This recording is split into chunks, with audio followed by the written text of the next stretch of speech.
Bueno, vimos este documental que muestra muy claramente cómo fue esta evolución y estos diferentes tipos de cine que aparecieron en la década de los 60.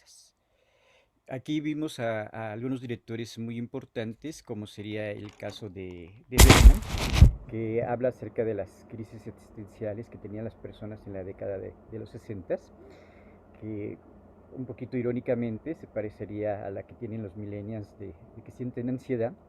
Así en la década de los 60 los jóvenes y hasta los adultos tenían una crisis existencial de que se preguntaban qué queremos, por qué estamos aquí, hacia dónde vamos. Este sería uno de los principales temas de las películas de Berman. Después vimos a Bresson, que Bresson se va a caracterizar por historias mínimas, un estilo muy sencillo, y va a haber grandes movimientos de cámara, y estos movimientos de cámara van a estar ligados completamente a un estilo de autor. También vimos en el documental a Federico Fellini, que va a trabajar mundos oníricos, mundos del recuerdo, mundos del sueño, mundos de la imaginación. Entonces Fellini va a ser uno de los principales representantes de este cine moderno. Después también aparece en algún momento las películas de Buñuel, que en esta película de Viridiana va a ser muy crítica al gobierno español, pero ya vimos que Buñuel era muy crítico ante la religión, ante la sociedad y principalmente ante la burguesía. También vimos a Pierpaolo Pasolini, que trataba de mostrar historias más realistas, historias de la gente desamparada, y con un sentido muy elevado, y ligándolo principalmente a la religión y a un espíritu marxista. Este espíritu marxista pues también va a existir en el caso de Godard, que muchas de sus películas tienen que ver con el marxismo, y que también tienen que ver con el movimiento 68. Godard va a ser uno de los principales directores que va a salir a marchar en el 68 y que va a grabar y va a testimoniar todo lo que ocurre en 68.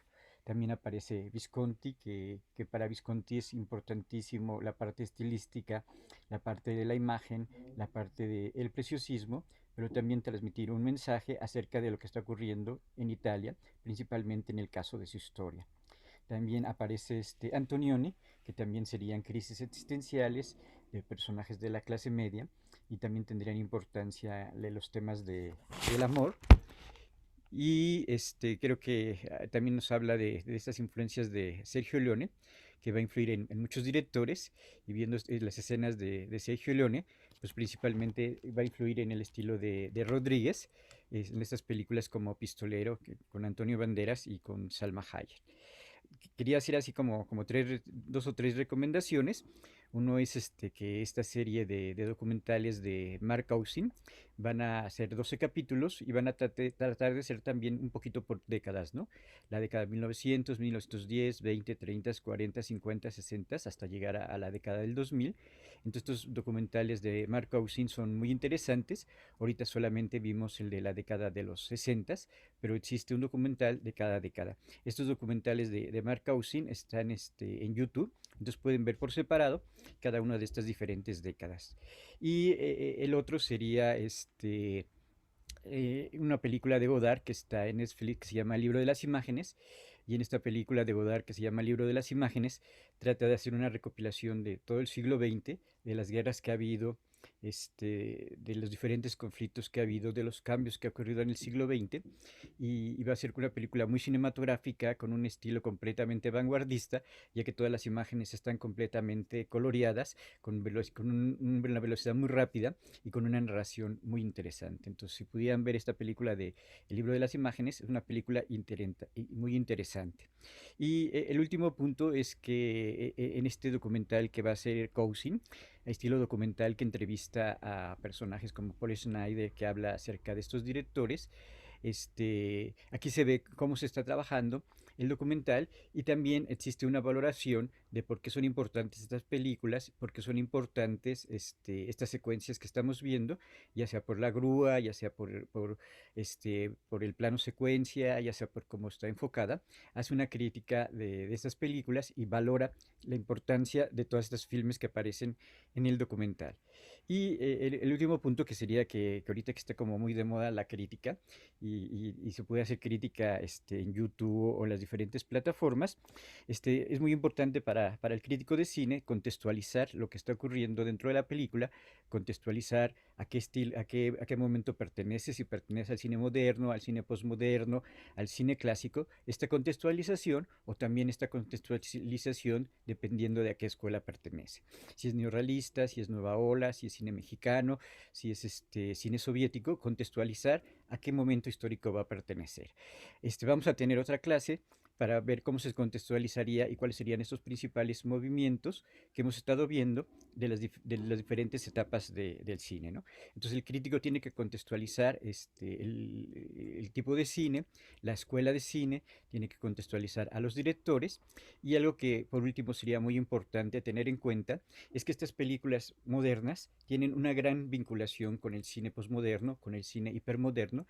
Entonces muchas veces para entender este cine hipermoderno tenemos que tener estas referencias al cine moderno.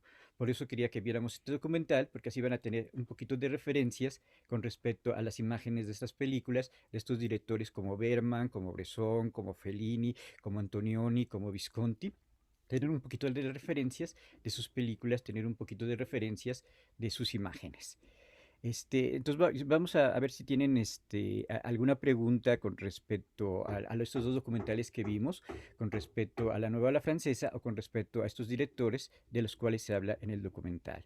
¿Alguna pregunta que tengan de estos documentales o de la Bueno, he visto que muchos directores, como que juzgaron a la Nouvelle Vague precisamente por los elementos que comenzaron a tener.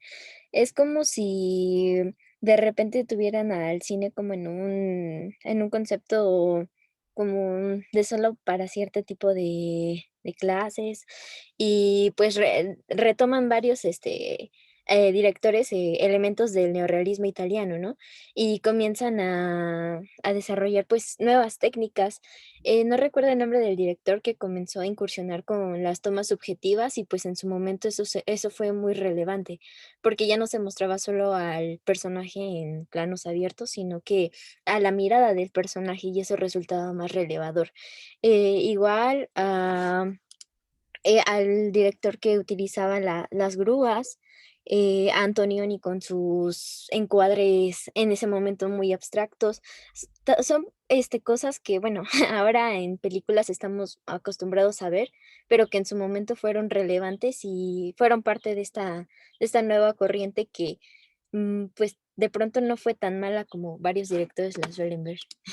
Sí, algo muy curioso que no se menciona en los documentales es que estas películas, principalmente las de la nueva ola, principalmente Godard, Truffaut, Chabrol, no tanto Alain Resnais ni tanto Agnes Varda, tuvieron éxito mundial. Entonces, estas películas francesas se vieron en toda Europa, se llegaron a ver en Estados Unidos, y algo que recoge muy bien Ayala Blanco en su cartelera de cine mexicano. Él va haciendo las películas que se exhiben en los 30, en los 40, en los 50, en los 60, y estas películas se vieron en México. Entonces sí tuvieron un impacto porque la gente muchas veces a lo mejor no los consideraba como películas de arte, sino pensaba que iban a aparecer algunas escenas de desnudo o algunas escenas con un poquito de sexo. Entonces la gente las iba a ver un poquito por ese morbo, como la piel suave, la piel dura, principalmente la piel suave de este Truffaut.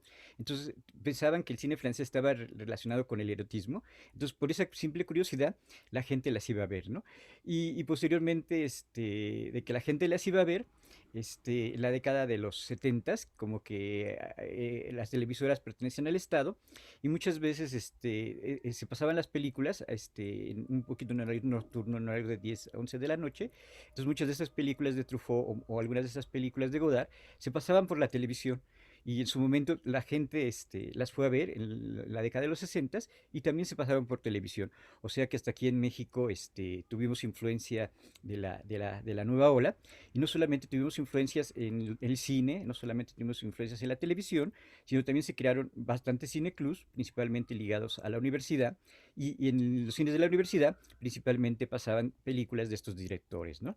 Pasaban películas de Fellini, pasaban películas de Truffaut, de Pasolini, de Antonioni, de Bergman, y entonces la década de los 60 y gran parte también de la década de los 70, esas películas funcionaron y corrieron mucho por los cineclubs. Y ya cuando se inaugura la Cineteca, también la Cineteca va a pasar a estos directores, ¿no? Entonces, en la Cineteca, en los cineclubs, en el cine, en la televisión, van a tener gran impacto, ¿no? Y vamos a ver una película de Jodorowsky. Entonces, Jodorowsky, lógicamente, conocía a todos estos directores de cine de autor, conocía a la nueva ola francesa, conocía las películas de vanguardia y conocía el teatro de vanguardia, la pintura y todos estos movimientos vanguardistas. Entonces, en todos estos movimientos vanguardistas se va a inspirar para hacer su película, ¿no? Porque él veía esta tradición del surrealismo de la década de los 20 y de cine de autor y de este cine de vanguardia, y de todas esas influencias se va a inspirar para hacer su película. ¿Sí? ¿Alguna otra pregunta o comentario del cine moderno?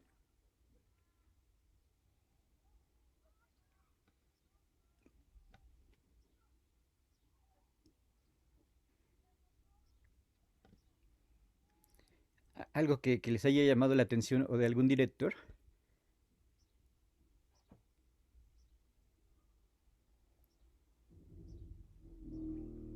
¿O alguna pregunta también sobre los trabajos de que van a escoger su película? ¿Ya escogieron su película? No, ¿podría repetir eso, profe, por favor? Sí, Los trabajos. sí, entonces para la semana 9 tienen que escoger una película principalmente ligada con un director que sea de cine de autor. Puede ser del cine norteamericano, del cine mexicano, del cine francés, del cine español, de cualquier país. Puede ser una película interesante, de algún director interesante, y esa película la van a analizar en base a los 16 pasos o los 18 pasos si ponemos la sinopsis y el cartel.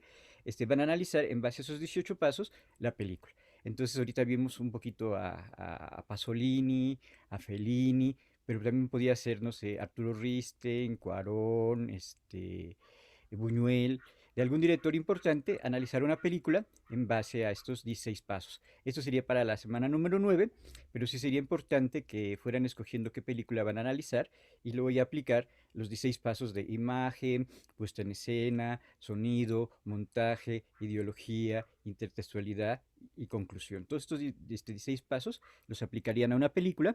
Entonces ahorita escojan su película, la van a analizar esta semana 9, esta semana 10 y ya la semana que sigue, la semana 11, entregarían el trabajo de análisis de su película. Profe, Profes, tengo una pregunta. Sí, Disculpe, creo que iba a preguntar a alguna compañera. Si quiere que pase ella primera y ahorita yo. ¿tú eres Elisa? adelante, Lisa. Sí, Pasa. gracias. Bueno, yo lo que quería preguntar es, por ejemplo, nosotros como del trabajo, del otro final del video, Ajá. si por ejemplo elegimos una película y a partir de esa película podemos ir como explicando un poquito del proceso de producción, de postproducción, o sea, ¿se puede realizar eso? ¿O Sí, necesariamente solo tenemos que utilizar uno de ellos? O sea, ya sea producción, postproducción o, por ejemplo, arte. no, también puedes analizar una película. Entonces, en uno de los trabajos del trimestre pasado, me analizaron, creo que una película de Kurosawa, no me acuerdo, creo que fue Odisea 2001, y me analizaron todos los elementos más importantes de la película de Odisea. Entonces hablaron de cómo era la imagen, el sonido, la edición, la puesta en escena. Entonces hablaron principalmente de esta película. Entonces a lo mejor sería también muy interesante que tú hicieras un análisis de alguna película, hablando de todos los elementos, técnicos, de todos los elementos visuales y de contenido acerca de alguna película. Este, mejor mañana vemos la película de Jodorowsky y la siguiente clase yo traté de hacer un análisis de la película de Jodorowsky, hablando, hablando de todos estos elementos de los 16 pasos, también con el contexto de todas sus influencias que tuvo Jodorowsky para la película. Entonces yo traté de hacer eso mismo que tú me estás planteando en la película de Jodorowsky. Entonces, Gracias, profesor. sí, también voy a hacer una película. Acuérdense que este trabajo de video puede ser en equipo. Entonces, si lo quieres hacer sola, está perfecto, pero puede ser en equipo para que te puedan ayudar en hacer tu trabajo, ¿no? Entonces puede Sí, ser de dos. hecho va a ser en equipo. Gracias, profe. Sí. Sí. ¿Alguna otra pregunta? Sí, profesor, le iba a preguntar si puedo analizar Nosferatu. Ah, perfecto. Sí, perfecto. Es una película que visualmente está muy, muy trabajada y pertenece a esta de las 10 mejores películas. Y creo que es así como la principal película de terror, ¿no? Caligari tiene algunos elementos muy importantes en el cine de terror, pero ya todos los elementos icónicos de la luz, el monstruo, los pasillos, están en esa película de Nosferatu. Entonces, Nosferatu es una película muy, muy importante como cine expresionista y va a influir todas las películas de cine de terror. Sí, podía ser Nosferatu. Perfecto. Perfecto, profe. Sí, muchas Profe, gracias. profe, yo también tengo una duda. Del análisis individual de la película, yo quiero realizarlo acerca de una película de Wong Kar-wai, Ajá. pero no sé si el director esté dentro de lo que usted nos está pidiendo. Sí, exactamente. Ah, ok. Creo que al final de este documental que estábamos viendo, o del primero que vimos de la nueva francesa, dice que va a influir en otros directores como Wong Kar-wai. Entonces, Wong Kar-wai también quiere hacer cine independiente y Wong Kar-wai le va a dar muchísima importancia a la parte visual de la película, ¿no? La parte de los Ujú. colores, la parte de los minutos de cámara, la parte de los encuadres. Entonces, Wong Kar-wai es un director muy importante y todas sus películas son excelentes. Entonces, Wong Kar-wai sería perfecto. Ok, perfecto. Gracias, profe. Sí, ¿alguna otra pregunta? Profe. Sí. Tenemos que entregarle para este jueves también análisis de la película que vimos el martes pasado o no. Eh, Fue la de Simón en el desierto, ¿no? Sí. Sí, sería nada más eran dos, era la de Simón y la película anterior, nada más eran dos análisis de dos películas para que fueran practicando un poquito la aplicación de los 16 pasos, ¿no? Ahorita los Ok. aplicaron muy pequeño, en 3 o 4 líneas, pero ya para el análisis de su película ya sería un poquito más amplio, que ya no serían 2 o 3 líneas, sino tratar de hacerlo lo más descriptivo y más amplio. ¿Y también se entrega control de lectura? Sí, ahorita ya vamos la quinta exposición de Lipovetsky, ya nada nos falta la última exposición que sería la sexta exposición de Lipovetsky para dentro de 8 días. Este jueves sería la quinta y dentro de 8 días sería la última que sería la sexta exposición de Lipovetsky. Ok, gracias. Sí. Eh, ¿Alguna otra Profe, pregunta? yo tengo la misma pregunta de esta, Julián. Mi director sería Michael Haneke. No sé si entre en este género. Sí, Michael Haneke lógicamente es uno de los principales directores de cine de autor. Creo que es alemán, ¿no? Y estuvo Sí. nominado para el Oscar, por esta película de las personas ancianas, y del amor y suicidio que se comete en esta película. Entonces, Haneke es considerado uno de los cineastas más revolucionarios, dentro de la historia del cine, y también es muy crítico con la sociedad, con el gobierno, no sé, con la burguesía entonces es uno de los cineastas así como más consagrados últimamente, ¿no? Está así como casi casi al nivel que estamos viendo de Berman y lo relaciono un poquito con Berman porque también tiene estos conflictos existenciales un poco de tipo bermaniano y sus películas son muy muy buenas, ¿no? Entonces creo que a mí me gusta muchísimo Wong Kar-wai. No conozco, he visto menos películas de este director, pero es uno de los mejores directores del cine posmoderno, ¿no? Entonces, Wong Kar-wai y Haneke ya serían directores posmodernos, ¿no? Pero tienen muchas influencias de estos directores de la modernidad. Sí, perfecto está Haneke. Sí. ¿Alguna otra pregunta? Yo, profe, Yo, bueno, vas, Antonio. gracias. ¿Puedo hacer la de La forma del agua de Guillermo del Toro? Sí, la forma del agua está muy bien. Creo que lo más importante de la forma del agua es el tratamiento visual. Tú le quitas ese tratamiento visual así de cuando están abajo del agua y el tratamiento del monstruo y los colores que aparecen en la película y sería así como algo muy chiquito. Fue lo mismo que dijeron de la película de Cuarón, que si le quitas todo el preciosismo fotográfico, parece una película o un capítulo de la serie de mujeres, ¿no? Y algo que ahorita recuerdo también es que con estas cámaras tan ligeras, este Cuarón pudo hacer su película en blanco y negro porque las cámaras ya son más fáciles de manejar y por eso él mismo hizo gran parte de la fotografía de su película, ¿no? Y creo que también la parte de blanco y negro en la de Cuarón, en la última, le da una cosa visual muy importante y la forma del agua también es muy importante todo este tipo de elementos, ¿no? Creo que hubo una exposición de todos los monstruos de Guillermo del Toro y creo que él siempre cuenta en las entrevistas que se ha tardado mucho tiempo en hacer estos monstruos, ¿no? Y creo que se da cuenta que le salen muy caros porque va con un diseñador, le hacen el monstruo y si no le gusta va con otro diseñador y le hacen el monstruo hasta que llega a conseguir estos monstruos que él necesita para sus películas, ¿no? Y es muy curioso que él dice que cuando era joven, pues veía películas de monstruos, películas de terror, y no solamente veía películas de monstruos y de terror norteamericanas, sino también las mexicanas, ¿no? Entonces, en esas películas mexicanas que a veces eran muy chafas, también aparecen monstruos que luego los va a retomar Guillermo del Toro, pero muchísimo más a su manera, porque es una combinación de estos monstruos norteamericanos con estos monstruos un poquito mexicanos, y con su propia imaginación, ¿no? Entonces, es interesante que él mismo diseñe estos monstruos, ¿no? Y acá atrás tenemos a Pasolini.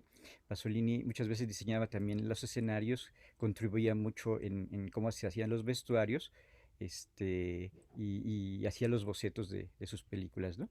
Entonces, la parte del cine, pues depende también de esta creación que se hace, ¿no? También se habló de Almodóvar, y Almodóvar también diseña sus sets, diseña la ropa, y en este caso Del Toro diseña sus monstruos. Sí está bien Del Toro.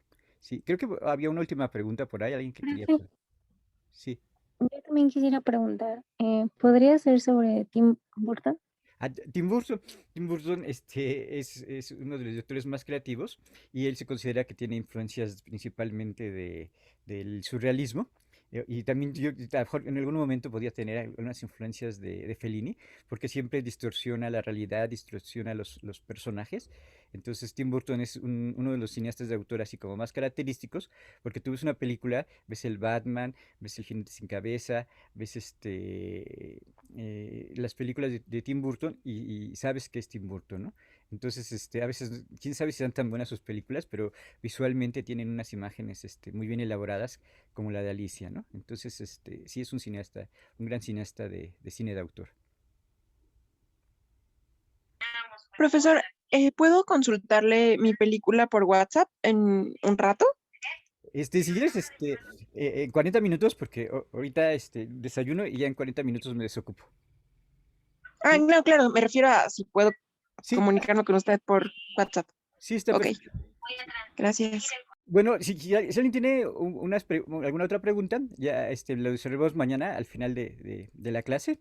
Entonces nos vemos mañana y vamos a seguir con el tema del cine moderno. Que estén bien y alguna otra duda la dejamos para mañana. Que estén muy bien, nos vemos mañana. Gracias, Gracias, profe. Gracias, profe. profe. Nos vemos Profe, mañana. gracias. Buen día. Hasta luego.